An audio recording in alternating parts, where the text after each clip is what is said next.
The Sandown International Motor Raceway, nestled in Melbourne's southeastern suburbs, today showcases the great touring car battle between Holden and Ford. Good afternoon and welcome to the Sandown 500, live and exclusive on SBS. Well, the big guessing game for everyone now is the weather. The forecast is for 14 degrees, but I can tell you it doesn't feel that warm just yet. And there are scattered showers around, light drizzle just falling now. That, of course, may have a big bearing on the race. The cars, as you can see on the grid, let's now check all the positions with our commentators today, Will Hagan and Howard Marsden. Well, indeed, Kyle, I reckon tremendous atmosphere here at Sandown, like we haven't seen for some years. The grandstand absolutely packed, a top field. Glenn Seaton 4.14 seconds faster than he was debuting this class of car here a year ago. 8 under the lap record, 3 faster than anybody's ever been before. Howard, it's going to be a tough day. It is. We thought we'd find out who was the fastest car. Now it's going to be won by the best team because of the weather.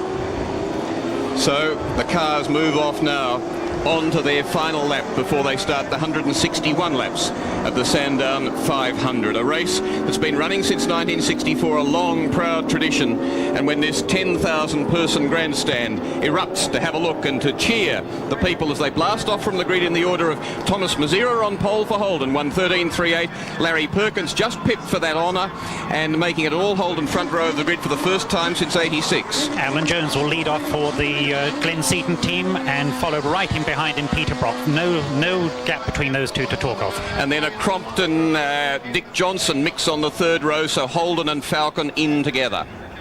Fourth row of the grid. Alan Grice, good to see Gricey back. Jeff Brabham coming back to Australia from many years in America. Very close, good racing here. Troy Dunstan supporting Peter Brock's team in car 55. Kevin Waldock, a brand new Falcon, car number 28. This its first outing. And Bob Jones, one of the first of the true privateers, doing a very good job there in the 6th row. And alongside him, Brett Youlden in a Commodore again.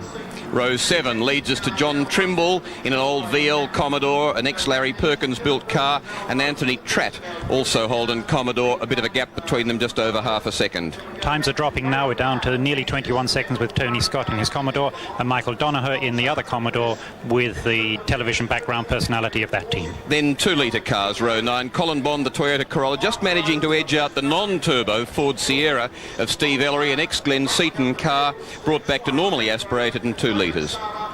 And then getting now down to the end, row 9, Falcon from Kevin Burton and Murray Carter. Murray, I think 62 years old, still in there and still running hard. Row 10, Dennis Cribben and Chris Muscat, the Nissan Pulsar, will be trying to stir up some of the modified cars, but in a Group E car, a big job. And the man with the best view of the start is Danny Bogert, row 11. He'll see it all happen in front of him. Just as Larry Perkins comes down to the front row of the grid, and look at that for resurgence in the popularity of Sandown with the Melbourne crowd. The atmosphere here is quite electric. Tremendous lead-up race to Bathurst, but a tremendous race in its own right. A race that, like Bathurst, Peter Brock's won 9 times. A little field, relatively, but top quality. And I'm expecting a really tough, hard shootout and a very fast one between the front-running cars. So, Thomas Mazira with the Holden Racing Team car brought to really competitive race fettle just at the right time of the season. Larry Perkins doing a little bit similar, both of them edging out the new Australian touring car champion Glenn Seaton. Peter Brock late out onto the grid, Props doing a late tyre change, but it is virtually a dry track. And then Neil Crompton and Dick Johnson. As at Bathurst, the biggest problem here for a lot of teams will be their number 2 drivers who have had very little time in the cars by comparison with the regular front runners. It's 161 laps. It's 500 kilometres, ready to go, and it goes, and Larry Perkins snuffs it a little bit and lets Alan Jones have a little bit of a look in, but it'll still be the Holdens, I think. Jones is going to fight them all the way, but Larry's going round the outside and Jones comes out on top of them. So Larry back to 3rd after being the fastest qualifier for a lot of Saturday. Larry back to 4th, Crompton to 3rd.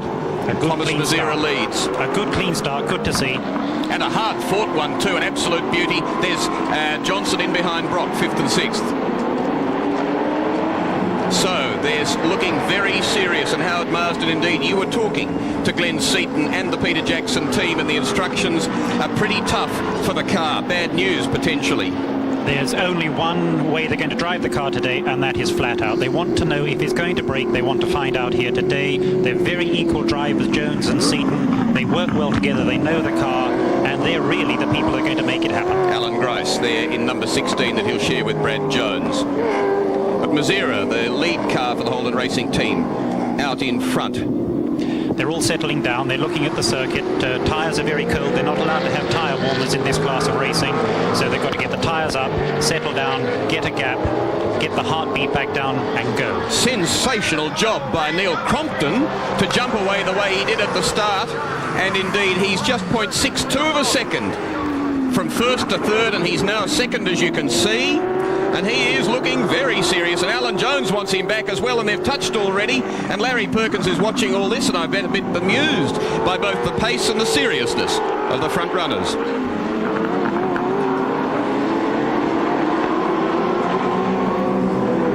Great little gaggle in there, making the second group Larry Perkins, and heading some hard men. And interesting to look at Peter Brock, who's won this 9 times, and Dick Johnson, who never has, and he's been on pole position 3 times. And that won't be the first or last visit, the first but not the last visit to the outfield by a car. Mazera just starting to clear a fraction, a useful sort of a fraction over Neil Crompton second, the GIO. Crompton's running a lot of fuel through his car. The lift-off flame is really quite marked.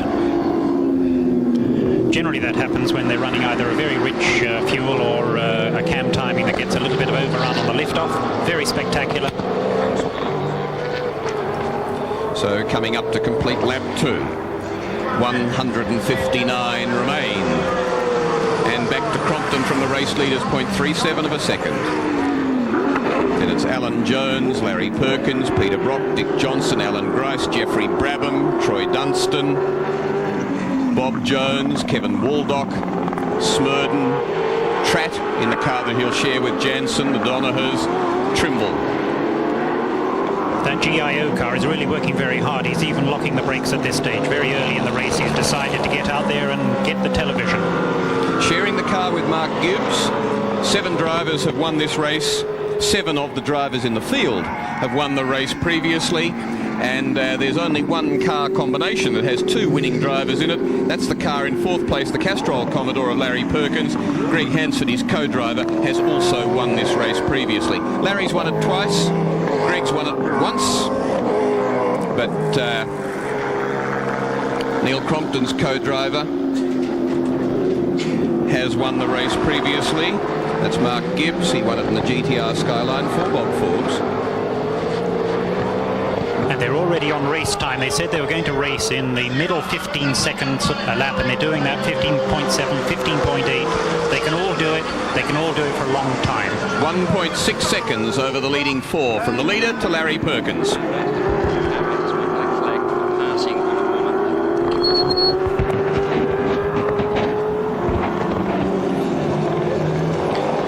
Further down in the back of the field, that Colin Bond in car number 8 has in fact been black flagged. He'll have to come in, stop-start again in front of the stewards because he actually passed in the warm-up lap, which is something you're not allowed to do. Larry's second victory in this race was, of course, last year in one of the harder-fought motor races that I've seen for some while. Not often that you see the cars close together and fighting and changing the lead at the latter part of a race, and certainly not often that you see the car that's been overtaken having another go and then them swapping places on several occasions, as Paul Morris did for the BMW team last year with Larry Perkins. Larry Perkins finally coming out on top. There's Dick Johnson in 5th place ahead of Brock now. Neil Crompton is really on fire, literally and metaphorically, because he's just taken the lap record of 15.191. Fastest lap ever recorded here with this class of racing. A very determined young man. Somebody's slowing down there in the television. The lap record in Sierra days, Group A, 14.81 to John Bowe.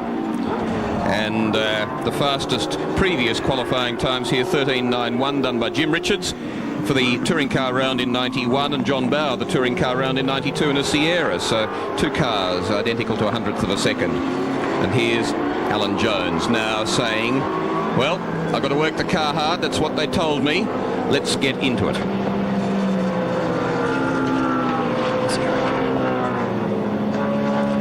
Yeah, it was.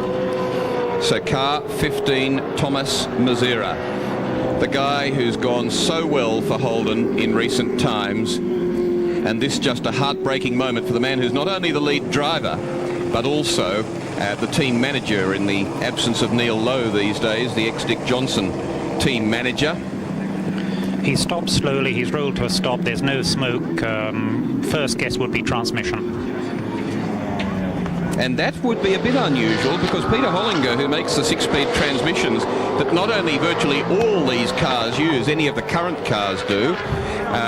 Some of them have got five-speed Gertrags, but other than that, they're six-speed Hollingers made here in Melbourne. But people like BMW in Germany and Nissan in Japan also use the Hollinger locally made transmission. But certainly they get some punishment. So here now is the race leader coming up to lap Kevin Burton in his car that he'll share with the production car champion Melrose, and Alan Jones saying get out of the way, or something like that. Yes. And in fact, he at the driver meeting this morning said, please keep over to the right as you go through there. Well, Burton couldn't have got further to the right. It was past the Armco if he'd have gone any further. So Neil Crompton leads from Alan Jones, Larry Perkins, Dick Johnson fourth in this Sandown 500. What a shame for the Holden dealer team, who are having some political problems at this stage, to lose their car so quickly, and it was looking good as well. It's a spin. And Crompton's been touched by Jones, I suspect. Crompton, of course, did that to Larry Perkins at Wanneroo. Let's not ascribe blame in saying he did it to Larry Perkins, but it happened in that way. This time he was on the end of a tap in the rear, and round he's gone. Should be able to resume at the loss of probably 25 or 30 seconds, but destroys the concentration and gets a driver a little bit fired up. And he was fired up in himself, so he's got to really steady down. He's got to make sure he hasn't hurt the suspension of the car. So Alan Jones from Larry Perkins, Dick Johnson close to him, Brock then, and Grice for the Holden dealer team, or Holden racing team, is fifth place. Jeffrey Brabham sixth. Neil Crompton seventh now as he resumes.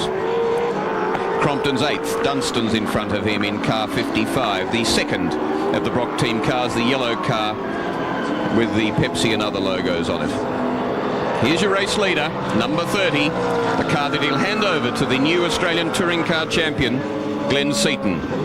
And probably that car in the hands of Glenn Seaton about the quickest combination. In some ways it seems silly to say that when they're beaten by two cars in qualifying, but over a season Alan Jones is in big bother, locks up on the gluey inside of the corner there right on the apex, has to let it run a little bit wide and swing it and straighten it out, but he had enough roadway left to do it, so it was and very smart. He came off the brake, so he should not have spotted that inside tyre too badly, and it shouldn't affect him too much. But the team can't be upset because he's doing what they said, giving it hell.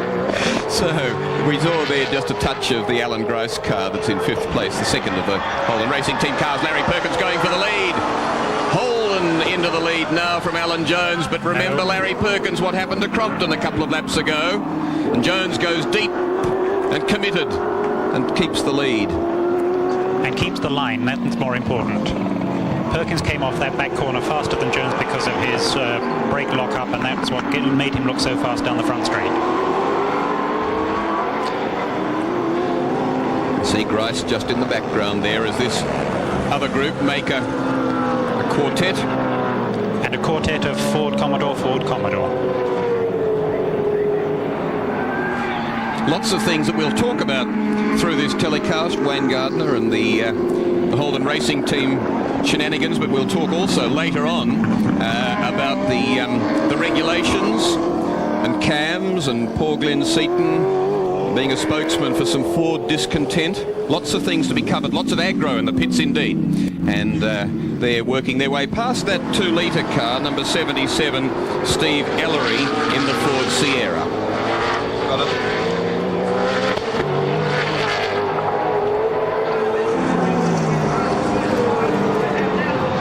Is an integral part of the race here today at Sandown. Interestingly enough, Melrose has reported that he expected that 6 laps of the circuit here will see a Group A pass him. The whole field, in fact. They're only coming in, though, for one pit stop today. They're going to take on fuel, they're going to take on pads, and he's hoping they can run full on today. And incidentally, at qualifying today, Rose was 1.5 seconds under the lap record here at Sandown. Exciting stuff. Colin Bund, Colin Bond will get it right, has also got a problem. They had telemetry failure yesterday. He's had a stop-go already in the race today, allegedly for passing under a yellow flag. Lots of excitement in the 2 litres and the Group E. And Bond, in fact, has had to come back on his spark timing in his car to go conservative because they weren't too sure about the possibility of pre-ignition, and so he's dropped a few horsepower. I think we should just explain that Malraux's drive in the Falcon is a Group E, the series production-based vehicle, and they're very fast in their own area, but not against the Group A boys. And pace car coming out to move Thomas Mazira's car, so they will come around under pace car instructions. Won't make any difference to the leading 4, but you'll see that it'll help people like Neil Crompton, who dropped some seconds. Crompton at the moment's 13.689 seconds. Now, I'm not being pedantic, that's a superb scoring system that we have that tells us last time across the finishing line, that was the gap to Crompton, and he will gain most of that back. 16.846 now, the last time across the line, and here you see part of the scoring system, the split between first and second pre-pace car. So unlike at February, when the pace car didn't take the lead car as the first car behind him, here we've got it exactly as it should be, and we've got lots of in-car cameras for you too today. And Brad Jones, sorry, this is the view from Alan Jones's car. Alan Jones, Howard Marsden, can you hear me? There's Alan Jones looking very concentrated indeed, and I think back to the days of Formula One, where one of the hardest, hottest men in Grand Prix cars in 80, 81, and indeed 79 too, was this man that we're looking at here, the world champion driver in 1980, and a guy who's much happier now than ever. I think he's been in touring car racing in Australia. He hasn't had a lot of happy moments back in Australia. He did when he drove the Porsche for Alan Hamilton. But in recent times, I mean, I've never seen such democracy as for the team owner, the lead driver, as in the case of Glenn Seaton of car number 30, to say to his employed driver, well, you take the first stint here, and by that do twice as much race time as I'll do, because I'll start the race at Bathurst. A democracy like that, Howard Marsden, is almost unknown. It is, and such a nice young lad is young Glenn. We do have communication with Alan Jones. I'll just see if I can get him on the other telephone system. So, Thomas Mazira's car is moved away. Howard Marsden, can you hear me? And awfully bad luck for him. We might be good luck for us. We might be able to hear from Thomas Mazira. Michael Preston was to be his co-driver. It looks like Michael Preston can go back to playing with his $7,500 mountain bikes from the United States. He's got these sprung mountain bikes with aircraft aluminium frames, 24 gears, 3 on the front sprocket, 8 on the rear, 24 in all, but sprung front and rear. And he's been telling me how a bike is faster if it's sprung, because an unsprung bike actually hits an obstacle and tends to go back a fraction before the tyre can ride over and absorb the impact. And he sold a couple to Kerry Packer and one to Bob Forbes and other people with plenty of spare money for the ultimate in mountain bikes. But certainly fresh out of a drive at the moment. Down in the pits, though, in what will be a very busy area today, is John Smales. And Will, the top end of the pits are full of tension today. The drivers are most concerned about this rain. All sorts of tyres hanging about the pits at the moment. There's been more special cuts done to the tyres to try and get intermediates of all sorts to squeegee the water away than I've ever seen at a motor race before. But one man who's most disappointed at the moment, having his first run with the Holden Racing team, Michael Preston. Michael, do you know what's gone wrong? All we know at the moment is the engine won't start. It's cut out along the straight and refuses to fire. Hopefully if we can get it back to the pits, remedy the situation as quickly as possible and get back out there, we might be in with a show. Like, it's still a 500 kilometre race, not a sprint race, so let's hope we can salvage something from it. Mazzara was telling Rob Benson, your engine man, over the radio that the power's okay, but he's just not getting fuel to the engine. It's an intermittent sort of problem, it seems, when the engine refuses to fire. So let's hope that things come back for us at the end of the day. How do you feel about sitting here knowing that you might not get a drive?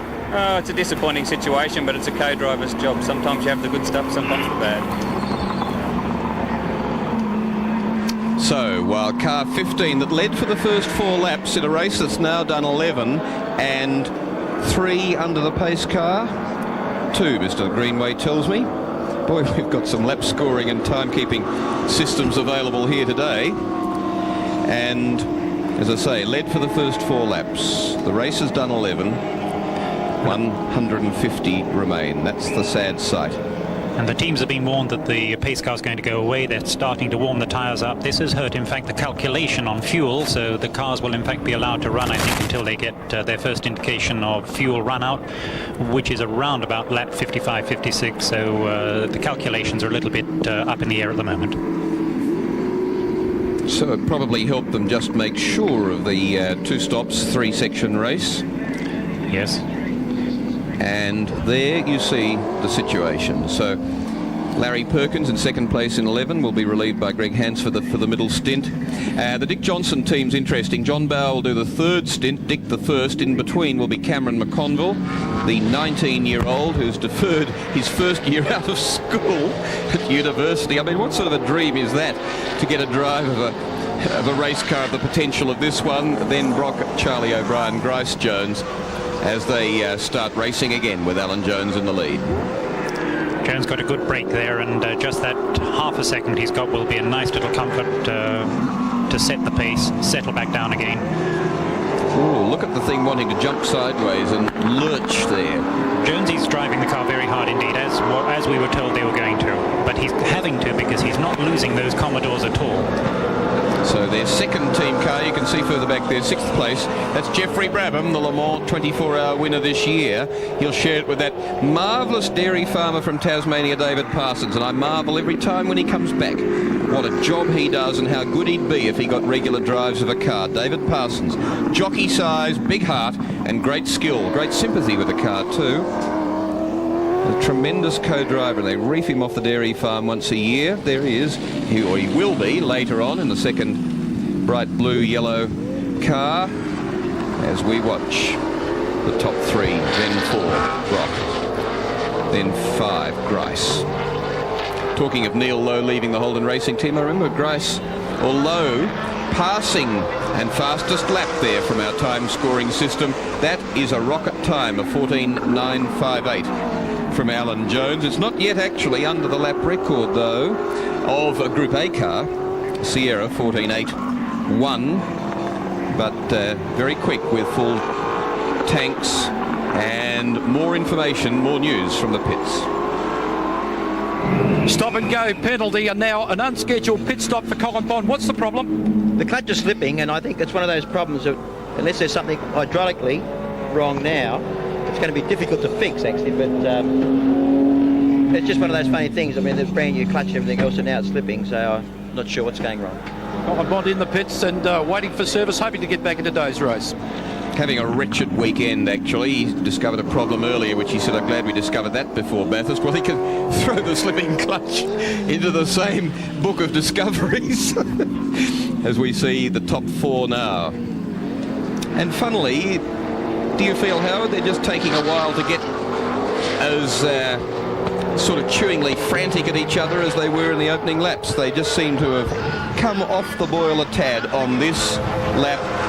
14 completed to start 15. Yes, they're running in the low 115s, which is really quite quick. This is race speed. They think they can keep their tyres, but the thing that they're worried about, tyres is not a problem. Fuel consumption is not a problem because they all have to make 2 stops. The one thing they're all a little bit uncertain about are brake pads. And so they're a bit concerned as to how hard they can push in that area. Neil Crompton's in car 7's back in 7th place, behind the Jeffrey Brabham, David Parsons, Peter Jackson car, and behind him's Troy Dunstan in the second Brock team car, and then Kevin Waldock in 9th place, and then Bob Jones in the Ampol car number 10 that he shares with the Australian Sports Sedan champion Greg Crick. If we watch closely, we can see the cars really bouncing and jumping. Oh, Whoa, Larry, hang on to it, boy. well done, Larry. Gee. Oh, he took a winner of a competition as he drops to 4th place for a ride here earlier today, and as he came onto the straight on a wet track, he gave this ride winner a lovely sideways run up here. Have a look at this one. Well caught, Larry P. Locked up, got off it, got the steering right, and dropped 2 places. And I was just thinking, actually, having said they were a tad off the boil, and I was thinking this was a fairly serious bit of racing between Alan Jones and Larry Perkins, and they were going to start sorting some things out. Things like, well, who's the quickest and who can sustain the quickest pace at the moment. But Larry back in 4th, and I don't think he'll be happy there for very long. But once again, pit news. Will Hagan, I think it may be since 1980 that a driver has won the Sandown 500 from pole position. Well, Thomas Mazera, you are on pole and you're not winning. What's happened? If I would have known that, I would have been second yesterday. But yeah, well, anyway, you look at it, it was a very short race for us. We had problems, like we must have picked up some debris on the road, and that knocked the crankshaft sensor off it, and it cannot be fixed. Car 15 is out of the race, then, but we've got out there car 16 and it's running very strongly, and I believe we can win with that car. Thomas, you're not off, and what does it do to the engine? Well, basically not all the electrics going into the engine, and then that's it. It just cannot be fixed. Well, at least you learned something new for Bathurst, I guess. Well, we have to look into that, and yeah, we make sure it won't happen at Bathurst. Right, back with the commentary, and looking in the background of the television, it looks as though Brock's car's got smoke coming from the back of it, and we'll just try and pick that up on television and see if we're right or wrong. The race leader since lap 6, Alan Jones in 30. The first 4 laps, Thomas Mazera that we were hearing from down in the pits for Holden, then for Holden and GIO on lap 5, Neil Crompton, then Alan Jones.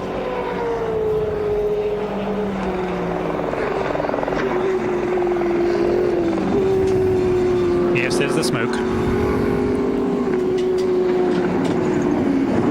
Back end of the car. Could be differential, or it could in fact just be oil coming down onto the exhaust system from the engine, so won't make any smart guesses at the moment as to what it is.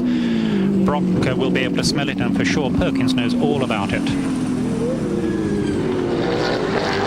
Brock's holding his time up. Oh, Dickie's really getting into the car as well. So we've got a forward position at the moment.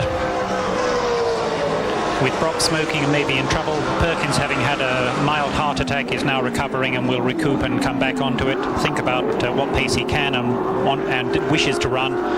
Larry's been an old stager for a long period of time, and he may decide the pace is a little bit warm and stay where he is at this stage. 3.5 seconds back to Brock from the race leader, Jones. 3.5 seconds come over the first 3. And Larry Perkins, I think, would like to get away from this. You don't like sitting in behind something that may be dropping oil, that may be about to drop some metallic components somewhere, may be about to get crossed up or into some sort of trouble. And also you'll get oil smear. And, yeah, dirty your screen. Not a good thing. Back through the area where Larry nearly lost it.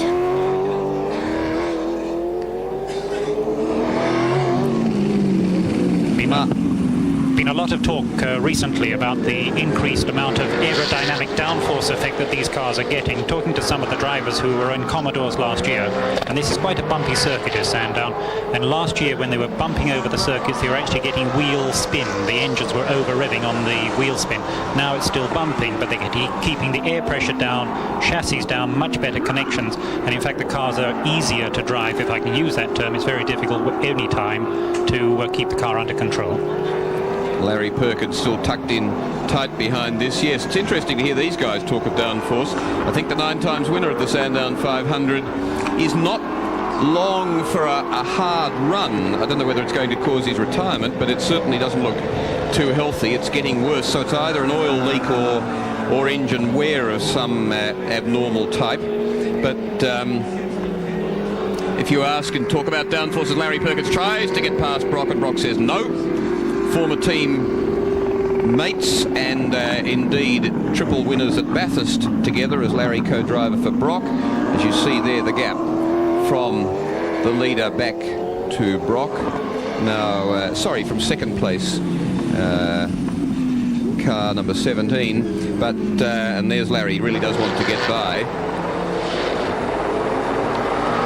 But yes, if you ask Jeffrey Brabham about downforce, he says what downforce? Compared with the cars he's used to driving, these cars have still got very ordinary brakes and very ordinary downforce. It's a revelation only depending on what you've been in previously. Perkins wants to duck down to the left of Brock here, but it put him on the outside of the next corner of the second gear. Right, left. So Larry's trying to keep away from the stream off of the bit of track. Exactly. Yeah. Try to launch himself onto the back straight a bit purposefully. Make something of it. Wipers on now on Alan Grice's car. The treachery of the weather here in Melbourne in the last few days over what I believe has been a tremendous winter. And there you see the view from Grice's car that he'll share with Brad Jones. Brad to do the middle stint. And watching the battle there. Brock behind now. So Perkins through. And in other words, in terms of the way that Grice is closer to them now, Brock's losing time. See Perkins moving away. The 2-litre Sierra off on the left, keeping well out of the way. The biggest bother over this race, I think, will be the number of times they lap those relatively very slow Group E cars, like on the right there. There's a massive speed difference between them, and both drivers in both categories, a car doing a tremendous job, but it does make life very difficult indeed. There's Larry Perkins, who's now third. So two Falcons, Larry Perkins Holden, Brock Holden, Grice Holden, Brabham Ford, Crompton Holden, Dunstan Holden, and Waldock Falcon in ninth. It's interesting, that smoke's coming off Brock on lift-off and through the corners. So might be a breathing out of the transmission system coming down the exhaust system. So we were talking of transmissions earlier. Peter Hollinger, and he said, no, I won't be at Sandown, I'm busy building transmissions. So this is the situation in the Sandown 500 after 19 laps.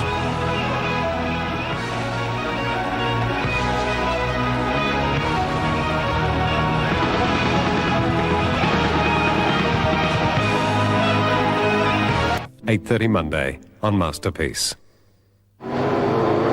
Tremendous racing continuing at Sandown while we were briefly away there, and you see Neil Crompton. This has been a tremendous dice, and he's now on to Alan Grice. He got Jeffrey Brabham on the previous lap when Brabham got sideways onto the straight, and then back there as Brock gets I was going to say locked up, but it's just that smoke coming out of the back of the car.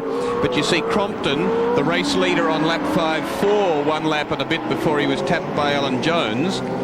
And he's worked his way forward on two cars now. There's been quite a bunching up. So the leading 7 cars back to Jeffrey Brabham in 7th place in car 35 is 9.3 seconds from the race leader. So not a lot in it. And they're all starting now to have to make their first decision. The drizzle, and that's all that it is coming down a little bit more heavily. They're all on dry tyres. They've all got good temperatures into the tyres, but they're having to worry now about keeping the cars on the island. Now let's go down to the pits and John Smales. And concern in the mobile Brock team, of course. Graham Brown, the team manager, you're speaking to Brock. What's he telling you about that smoke? Well, John, he's not too sure. Peter can notice the smoke coming out the back of the car. He tends to, he's just reported to me that he seems to think it's more so a rubber smell than an oil smell. But I'm not too sure. It looks more like an oil problem to us than rubber. It really seems to be only happening on lift-off into corners. Yeah, one of the areas we're possibly thinking where it could be a problem is in the power steering reservoir area, whether we're under brakes and on lift-off, whether it's getting a surge, where it's having a spill. So Brock in 4th place, Crompton pushing him from 5th place in car number 7. And look at the race lead as Larry Perkins, the outright lap record holder, goes past Alan Jones. And the crowd love the local boy doing it. And Larry back into the lead, but Jones about to... I think that was Dickie, Will, actually. He just jumped into 2nd place behind Dickie. Right. So... Yes, so Ford, Commodore Ford. No, that's fine. No, you're quite right. It was a good call, but just the wrong name. So, Larry very busy there with Dick Johnson, car 17. In fact, Johnson never having won this race previously. And a gap to the race leader, Jones, of 1.6 seconds across the start-finish line. To Larry in 2nd place, Johnson 3rd.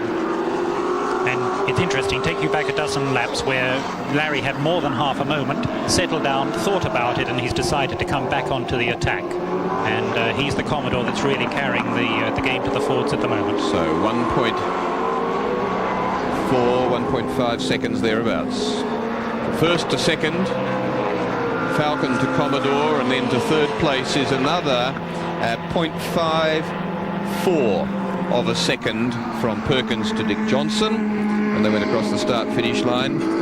Those gaps that you saw on our super of the race position and results are instant. They're coming off a marvellous computer system. They are unofficial, but they are instant. It's a Formula One type timing system, and so there's not the usual time lag where they have to be typed in. Very sophisticated system that we're using here.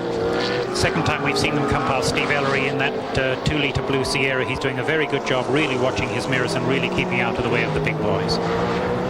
Well, he's completed 24 laps, and the race leader, Alan Jones, has now just completed 28. So Ellery will complete 25 as he comes by, and Crompton's 4th. Crompton is really pushing the car, and it really brings us to consideration of what happens when these lead drivers swap over. Looking at Dick Johnson, well, he's got Cameron McConville doing the middle stint, the hard-charging John Bowe doing the final stint. So that car will really fly in the 3rd stint. And they just want McConville, who will be running their 2nd team car at Bathurst, to get up as many miles as possible. It's a little bit of a sacrifice, a second or two a lap. Interesting to see Larry really coming back, and he's pulling Dickie with him. Now, both those cars, both Larry and Dickie, are on the Dunlop tyres, whereas Jones ahead of them is on a Bridgestone tyre. With these road surfaces, that could be a factor. And Larry goes out wide there to take his own desired entry to the corner, as now he gets on to Alan Jones. And he's come onto the straight a little bit quicker than Jones. And he's got the right inside. Crowd's willing him on. No, not this time. But he can't do it. Under brakes. He can. He's gone deep, and he's done it. He got off the brakes. You could see him lurch down there, and he's very busy hanging onto it through the corner, but Larry's done it. So Holden goes back into the lead, and the man that set the new lap record on lap 11 again on lap 30. Goes into the lead, I say again, and it's not again for him, but spinning there in 39 is the Chris Smurden car that Brett Youlden is driving at this moment, to be driven by 3 guys, to be followed by Mark Poole from South Australia, then Chris Smurden, the car's owner, but Brett Youlden spinning it. Larry Perkins trying to get away. And a popular move around the Sandown circuit, with the crowds really cheering for Larry, bringing the Commodore back through again to the lead. Larry owns a lot of the engines that are in cars here. He leases them for about $15,000 a year, either for the year or 2,000 kilometres, whichever comes up sooner. But he says people can't, the privateers can't afford to buy them, so I have to own them, and I lease them out to them. If they blow one up, well, then they have a discussion. And that happened with John Trimble in the Daily Planet car on Friday. It happened to the Donahers, who were using one of Holden's engines, I think, in their car. It is interesting that the Commodore has gone through, as we said before, but Crompton's coming up behind them in the second of the Commodores from the GIO. So at the moment it would seem that the Commodore chassis is really doing a good job under these very difficult conditions of half dry, half wet.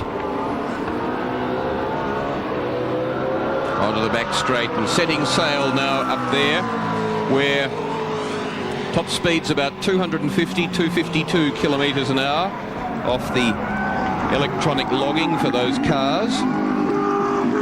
I must say I'm cheating. I'm looking sort of away from the television, but looking out into the distance. There's Larry in big bother there, locking up a couple of times in the spot where Alan Jones locked up earlier, where it's muddy and damp on the inside, the apex of the corner.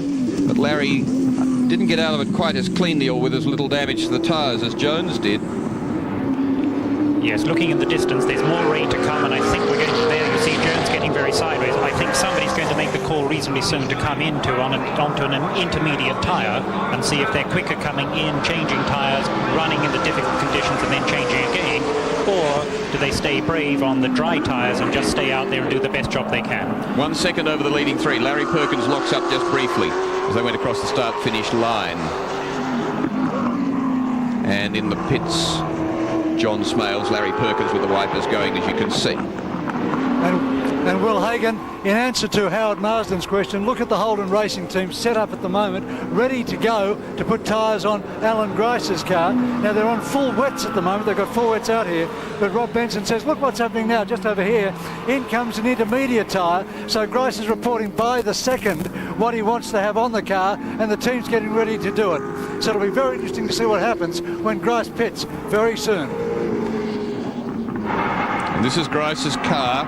He's in 5th place at the moment. Car number 16, 7.546 seconds behind the race leader when he went across the start-finish line. And there he is, the Queensland MP. The people's representative. And the guy who's finding that driving these cars takes a lot of physical as well as mental effort. Of course, if it gets wet, it'll be a little bit easier for them.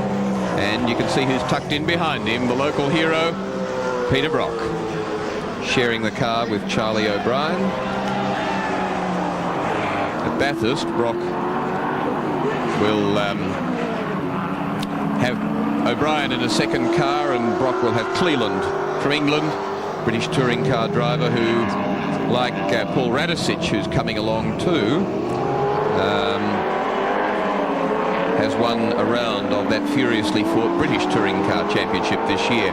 Neil Crompton, who's moving his car forward, number 7 forward, and in 4th place at the moment, has come down from a 4.9 second deficit to 3.8 and now to 3 seconds.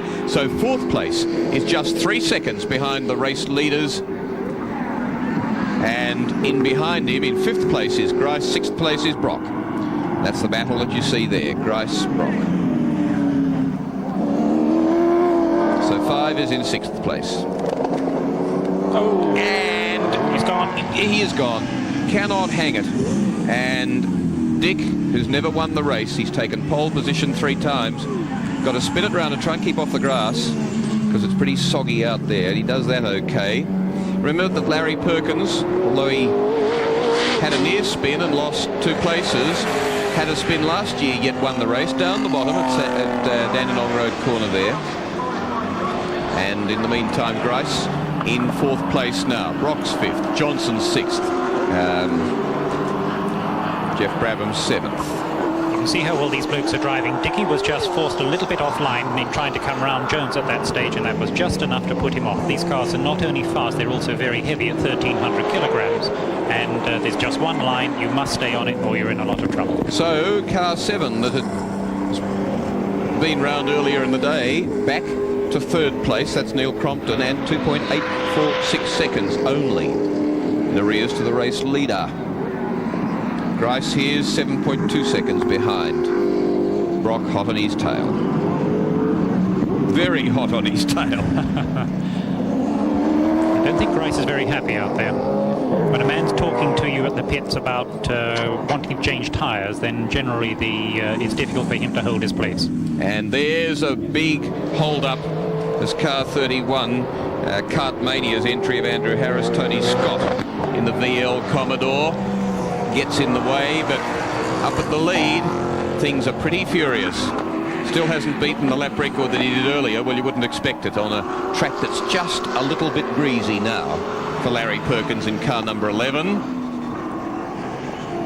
They're doing remarkably well. They're only 2 seconds off that sort of timing, and under these conditions it's excellent driving. And Crompton's come down to a 2.7 second deficit in third place. Look at the 3 lead cars after 34 laps.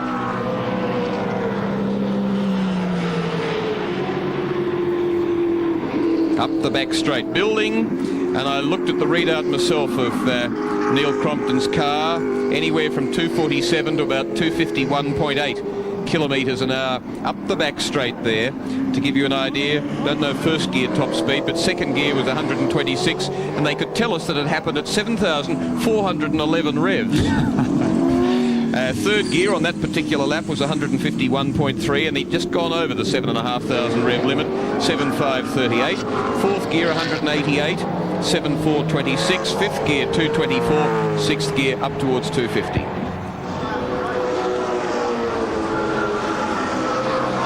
So this is Crompton. 1.6 seconds now. No. Saw that briefly, 2.6 first to third. Trying to get up and press Alan Jones. So now the sandwich is, the bread and the sandwich is Holden, and the filling is Ford.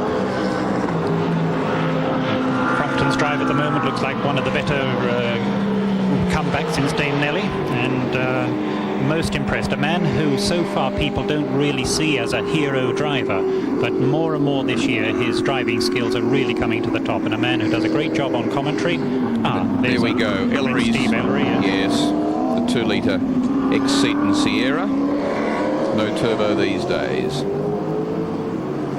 And no engine either at the moment, I think. No, there's engine. It's just not clear track. Good. Sensibly done. Doesn't go like a Sierra used to go when they had that turbo, and boy, they were rocket ships. Not very nicely behaved ones or easy to drive ones, but the gap first to second 1.3. It's going out just a little bit, nearly 1.4, and a second from there to Crompton in third, and 6.6 seconds from there to Grice in fourth. Another 3.3 to Brock in fifth place. Johnson then is 7.5 seconds further back in sixth, and Brabham 6.4 seconds back in seventh place, and Crompton looking serious. Interesting and Larry car. Perkins in a rush. Interesting car they're just passing now, which is the Komatsu Falcon of Kevin Waldron from New Zealand, built in 11 weeks, absolutely the last minute. The car really didn't turn a wheel before coming to this race meeting.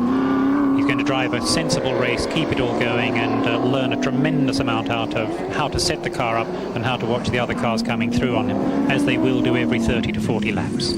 Remember that Alan Jones will do 2 stints in this car today. Glenn Seaton will do the middle stint only. The lead driver and the reigning Australian Touring Car champion. And so, for the car that won the championship so clearly, as Crompton comes out to try and go by and is on the inside on Jones, and he's up against a fierce hard man, and he goes down as they come to a lap car, and Crompton's second, so it's Holden's 1-2, Ford 3. And he, like Larry when he got past Jones, look at that. The water bubbling off the screen. But Crompton there had just to feather the fingers and really to feel the car through the latter part of that corner off the front straight here at Sandown. The straight that, if anything, is just a few kilometres an hour slower than the back straight. Glenn Seaton will take the car over from Alan Jones. And he's our touring car champion. And Alan Jones. No, that's Seaton. There in the car. No, that was Glenn. Oh, Crompton's done it again. He's got to start all over again. And he's in more trouble now. Oh, down and finished. What a shame. Yep. Did you see him go back 10, 12 centimetres? and that was critical. Boy, oh boy. Have a look where Larry Perkins was. Slow getting onto the opposite, never did. Never did get onto the opposite. In fact, they can't use the full lock on the Holden Commodores or they get onto the guards. He was on a bit of opposite there. Then he straightened it. And watch it here. Watch, he could have got out of there, but a little bit further back, and it went to there. And what a valiant, great effort, battling on in these treacherous conditions. And Neil Crompton now must feel like a man with an enormous weight off his shoulders. I was just about to say, Howard, and you were saying how he has come on as a driver and really does rank himself up there with the top runners, partially because of commitment. And of course, he was third at Bathurst last year with Anders Olofsson, and probably pretty shattered because he's trying to run that team with Bob Forbes, but he's made this enormous commitment. He's gone back away from his Channel 7 opportunities to concentrate on driving, because that's what he passionately wants to do, and he makes a damn good job of it. This does mean that the pace car will have to come out again. That car's in a very dangerous position. Another car going off in that same corner will have a very bad accident. And in fact, the pace car is out now.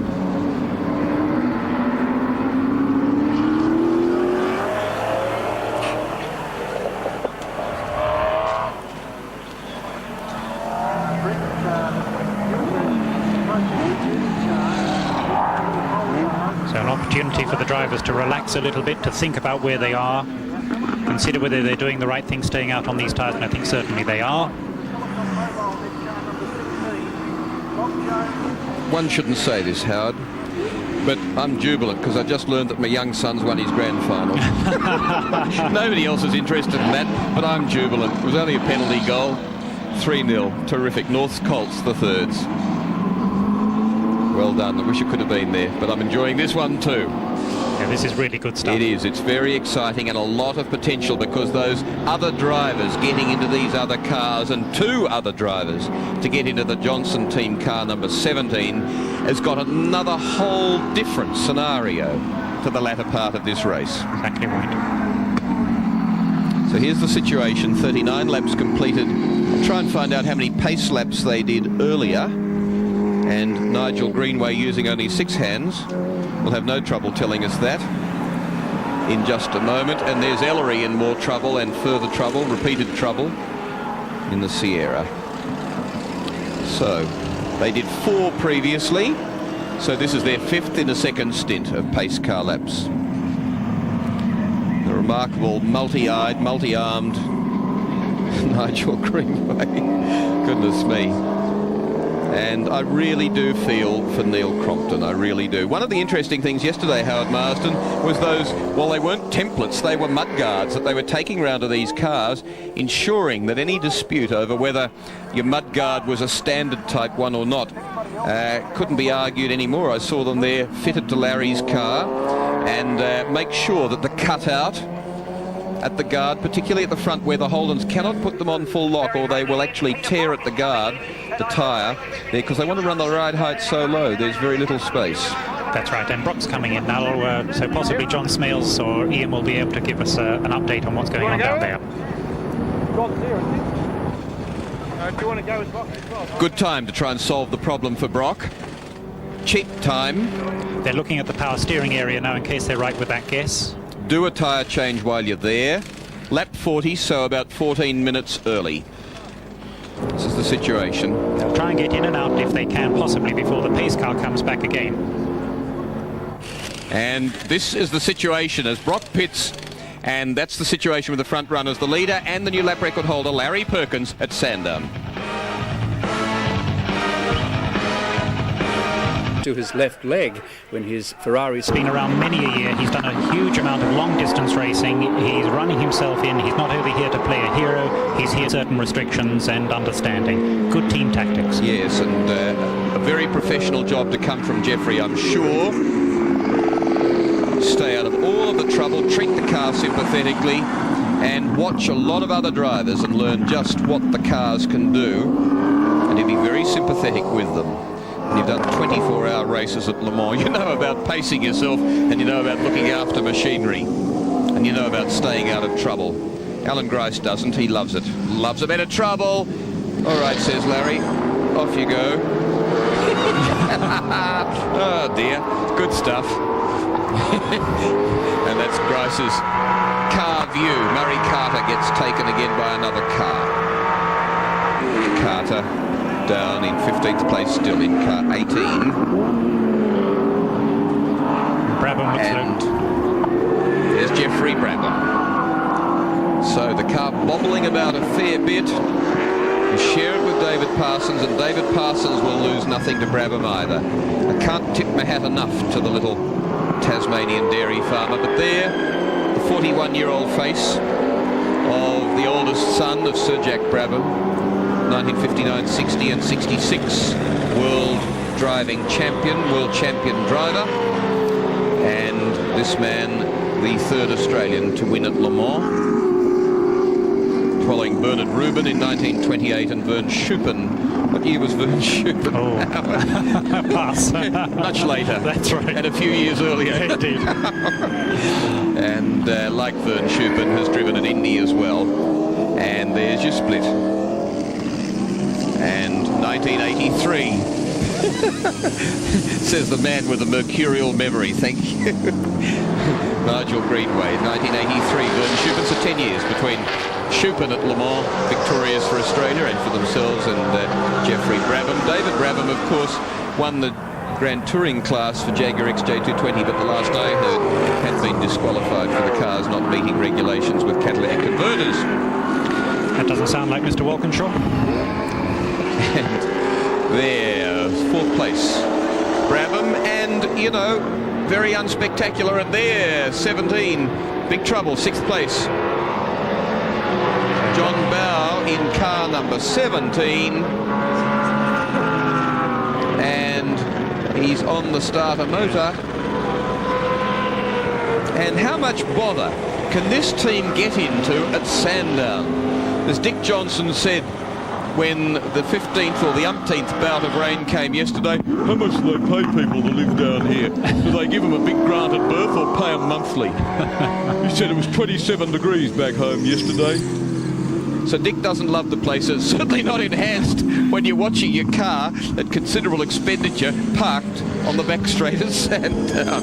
So car 17 goes out of it. As I was saying, Jeffrey Brabham, nothing spectacular as we look at car 17. It's already dropped to 7th. And Jeffrey Brabham, nothing spectacular, but only 9.3 seconds behind the leader. And Will, if I can remind you, last year that's exactly where Dickie stopped last year. So he's got his own little stand. The photographer was over there, ready, a single photographer, and obviously that's car 17's place. What a shame. Grand effort, looking fine. And the lead car from this team heads the race. And here, Jeffrey Brabham, David Parsons in 4th place. Sandwiched between them, the two Holdens, Alan Grice, 16 is second. Larry Perkins, who decided safety was the better part of being argumentative, is in 3rd place in car 11. Still, his lap record stands, set on lap. John Bowes just found the engine. In fact, he might have had instructions from the pits to look at something. He was looking down on the floor before, but a forlorn hope, I think, John. And also missing is Kevin Waldock from 11th place, car number 28. That's the car that he'll share with Brett Peters. Now that is a car just debuted, and you can tell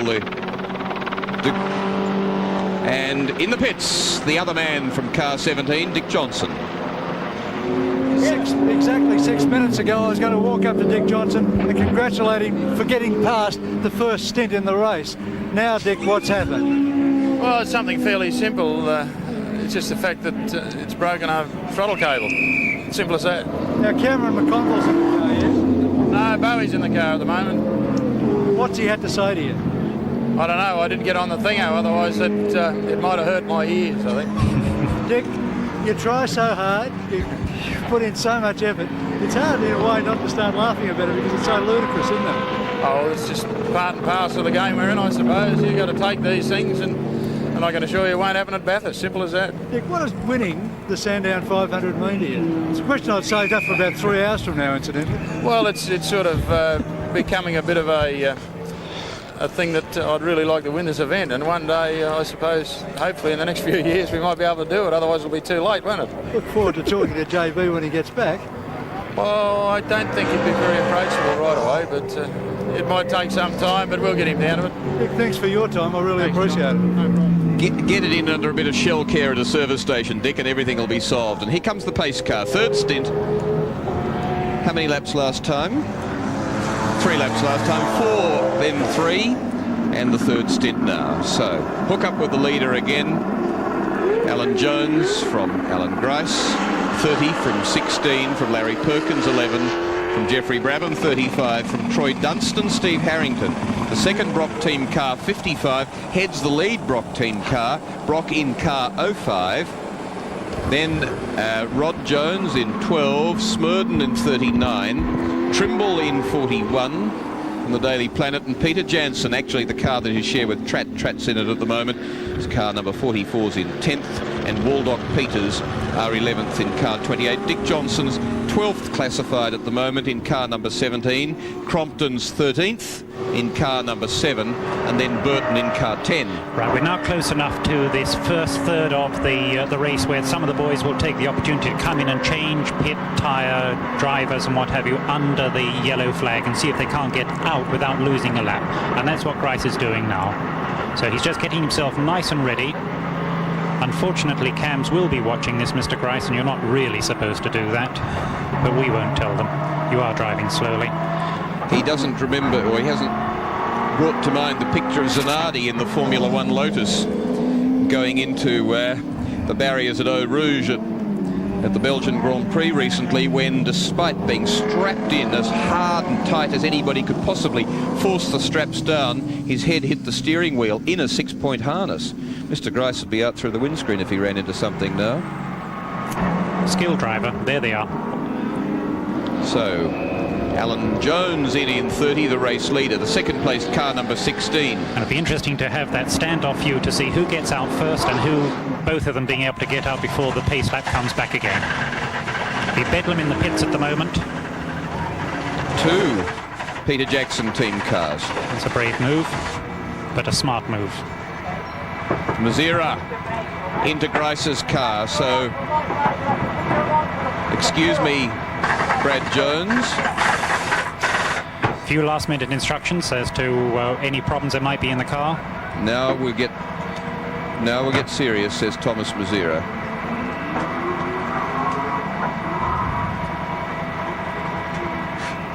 "35 seconds in the pits, and the race leader out, changed, ready to go.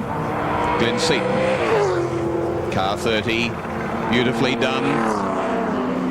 The race being led at the moment by car 55, Troy Dunstan from Larry Perkins, car 11. Glenn Seaton, car 30. This is the way they are in the pits and resuming on the track. Grice in car 16 is 4th, Brabham in car 35 is 5th. It'll all sort itself out when they get back up out onto the track and up to race speed. And then 16. Now Thomas Mazira. This car will travel hard and quickly now as the lead driver and team manager. The Holden Racing team takes over. Ooh, dear, good start. Me. A good start, Thomas. Dear. It didn't seem to be going that hard, locked up seemingly easily. I guess 2 things, a cold tyre and also the brake pedal might be off a little bit and the balance isn't back in properly. His first application of the brakes and the brake pistons might be coming out a little bit unevenly. Look at the laconic Dick Johnson over at the side there, and past caring, I think, what happens here. He just can't believe it.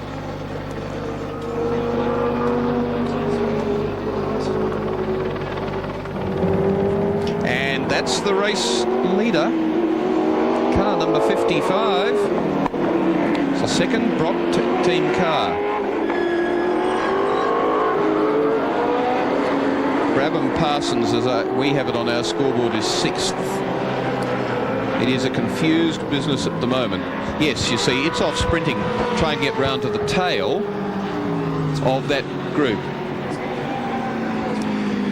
So the racing's actually started now. So they're all in and running. And this car leads the race. It's Troy Dunstan, 31 years old, single-seater driver, and Steve Harrington, Oscar driver from Thunderdome down here, who are running this car for Peter Brock. It's the car that Brock ran for the first 2 rounds of the championship this year. Big resettlement. Look how much that track's being dug up at the edge there. And then Larry Perkins is in second place in car 11.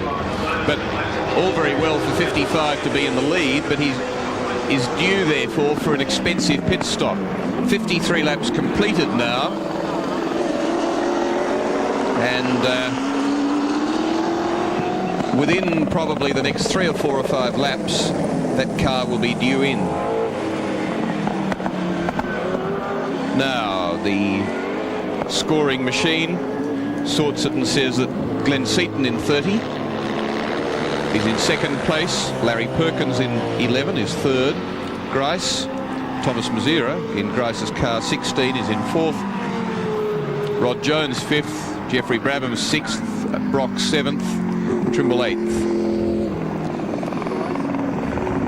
This car does lead, but due for a pit stop.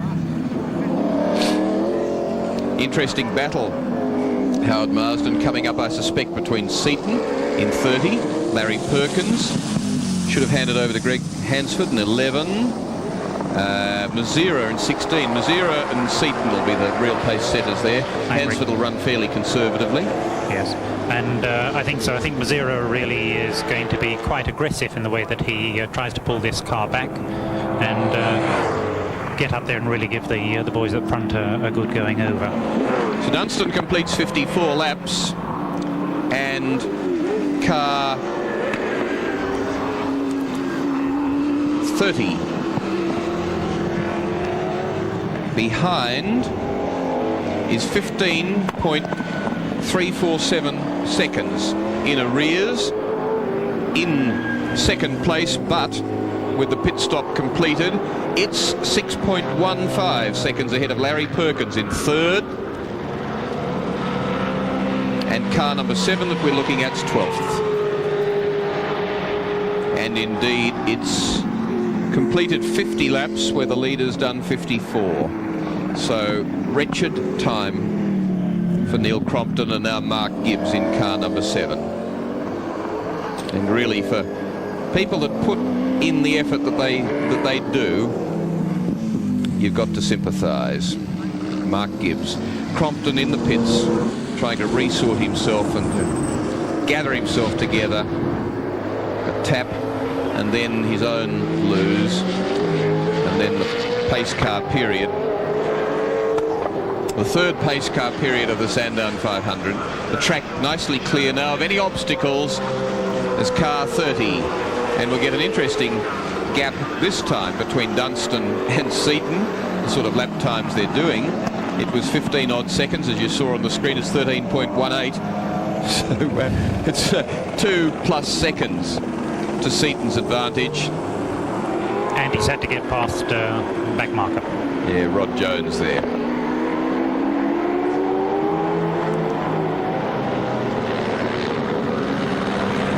So the lake in the background there, and the Sandown back straight that's so quick despite being uphill, and cars can go lengths further, Howard Marsden, with the downforce this year before they hit the brakes up at the top. Yeah, and the cars are more under control. However, when they do go, as we've seen a couple of times, they really do spin terribly quickly. So they're under control until they let go, because when you lose downforce, then you lose not only the normal traction, but the downforce effect as well. And working his way through some lapped cars, the Toll Transport, one of their 2-team cars, was Mark Gibbs, as Glenn Seaton continues to rein in time on Dunstan Harrington car number 55.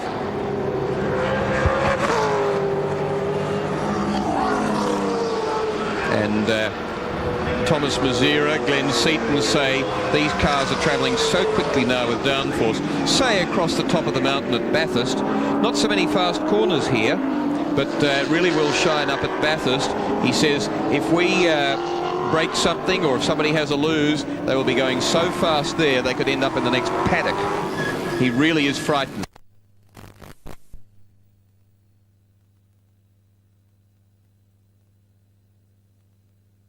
Travelling too fast.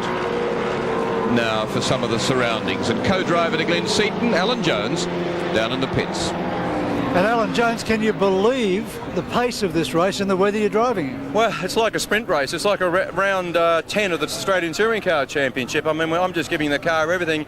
In these wet conditions, the Holdens have got more downforce, and that GIO car of Neil's has got some grunt up the straight, but our car's running absolutely beautifully. Opening laps, did you hit Crompton? Yeah, I did, but I mean, he came down and went a bit wide, and I tapped him. It was, you know, I mean, it was just one of those things. And then the second time he did it all to himself. But we gave each other a wave. I think we're okay. Well, what about this weather? What's going to happen to it this afternoon? Oh, good question. I mean, it's really terrible because going over the brow of the hill at the back straight, you're a bit tentative because every single lap it's a little bit wetter, a little bit drier, and it's not a pleasant corner to scream up to and find it very wet. So what's the outcome likely to be this afternoon? Well, I don't know. I mean, before I got out of the car, the boys said, you're okay, the weather forecast looks like it's drying, but now it's sleet again, so who knows? You enjoying it? Oh, I don't know. I'll tell you that in about an hour and a half, I think. So Glenn Seaton doing it masterfully here. It was 10 odd seconds the gap to first place, car 55. It's now 8.8. And Seaton soars onwards. He's really working the body, isn't he, Howard Marsden? Yes, he is. He's also doing, or the team's doing, what we spoke about earlier on at the start of the race. It's not just the fastest car. They weren't always leading the race, but the team's come together well. Alan's driven very well. Glenn's in there doing a super job. They picked their pit stop time exactly correctly, got out there very quickly, and suddenly they got a dominant position for this part of the race. It's lovely to watch Glenn. Just look at the way he works, and he's actually quite busy in the car, but the car itself looks very settled. Yes, and for a race driver, he actually tips his head an enormous amount. I've never seen a race driver as good as he does, quite lean his head over into a corner, as young Glenn did. We were down at Phillip Island doing some testing the other day, and he took me round, and really a remarkable young driver. He can be sliding through a corner, having a chat about the time of day, and great young lad. Well, I went round Bathurst with him, and I must say my eyes were sort of out. You can see there some bunting, which is doing no particular damage and cannot do anything significant. But my eyes were popping on a couple of quick laps around Bathurst with him, and then around Phillip Island, he took me around in a road car, one of those XR8 Falcon Sprints, and impressive on both occasions, very impressive. That bunting's got clear. Now you see Seaton 5.2 seconds at the start of this lap behind Dunstan and Jeffrey Brabham in 5th place, and down in the pits for more news. We've got everything happening down here for Dick Johnson. First of all, he loves the weather here today in Melbourne. Secondly, a big spin. And now have a look at this, about a 50-cent part that's put him out. Dick, not a good day. No, not a good day, but I think we might be talking to the guy that builds our throttle cables when I get home. Last year it was Brock, a little bit of deja vu in that respect down on the last turn. He was able to repair it, not so. Well, I suppose these sort of things happen, but, you know, they shouldn't. Those type of things really shouldn't happen. You know, it's something that really should be prevented. So it's going to be a tough day for the Shell team now to make up time? I think it's a very tough day for the Shell team to make up time. But good experience for Bathurst, obviously. Well, you know, we've got young Cameron out there now, basically just to give him a few miles so he can get some more racing miles up and feel how the car is. Shell team down, but certainly not out at the moment. The GIO car number 7 is in 12th place. Dick Johnson's car 17, with Cameron McConville at the wheel, is in 16th place at this stage. Just a couple that have had really fraught times in the early parts of the Sandown 500. 161 laps scheduled, 59 of them covered. They're on their 60th, 101 and a half remain. And still Dunstan in 55 leads. Troy Dunstan in 59 without a pit stop, helped by 3 pace car periods, 4 laps, 3 laps, then 2. So 9 laps in all under pace car instructions. And Johnson's car in the hands of 19-year-old Cameron McConville in 16th place. This is Glenn Seaton's car taking Jeffrey Brabham, coming up to the race leader. So 1 1/4 seconds between them as they cross the start-finishing line. Lead to second place. Glenn Seaton won't have much of that for too long. Seaton with the pit stop done, about to resume the lead in car 30. Just watch this, look at it. How quickly the gear changes run. And they're one of the slow Group E cars on the back straight. And Seaton, 6-speed Australian-made gearbox, bouncing it on some curbs, coming up to the race leader. And again, the professionalism of Jeffrey Brabham, saw his team leader coming up, moved over, popped in behind him, protecting that position, not challenging at all. And there goes young Glenn into the lead of the race again. Perkins, 23.5 seconds behind him, crossed up in the pits. Not exactly the way you're meant to be for Troy Dunstan in car 55. So the moment of glory is past. Car 51, they hit the lead. Lap 51, they hit the lead, and they held it until the end of lap 60, really through most of 61. And I wonder if, like Mazira, Peter Brock might get itchy for the most forward-placed car or the best running one of those available, in this case for the Brock team, car 55. That Quicks backing and the extra car for the team coming about through the Mobile connection of those stores, and then Pepsi brought in as one of the big suppliers to Quicks. Good quick changeover. Yes, a very good one indeed. Goes out in 4th place.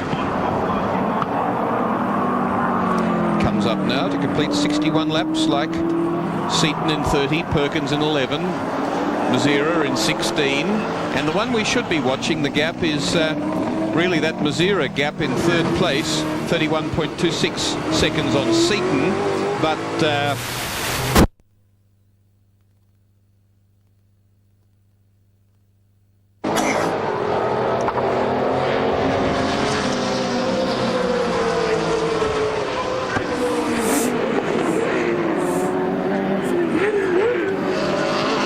leader now took it over just before the end of lap 61, and he is a man in a hurry. He wants to see what he can do with his car over 500 kilometres, and what sort of application it'll have to 1,000 kilometres in 3 weeks' time. Interesting there just to watch his hands on the steering wheel, a fair amount of front end slide, nicely controlled, straighten it on the throttle and then out, and having a go at the Charlie O'Brien car now. Mark Gibbs in the GIO car deciding that no, you've got to come at me quicker than that to get past on the back straight. Seaton 62 laps completed, car 7 in 12th place, 58 laps completed, 4 laps between them. It now becomes 5.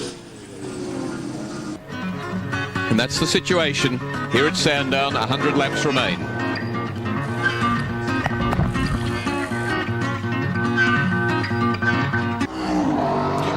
When things go wrong, they go wrong in a big way. This is 12th place, and Neil Crompton's car number 7 that Mark Gibbs is driving, as you can see in the pits, and we'll show you the reason for it in a moment. And as I say, when things start to go wrong, they magnify. The man who was 3rd at Bathurst last year, suddenly with a very different role to play, Neil Crompton. Look at that.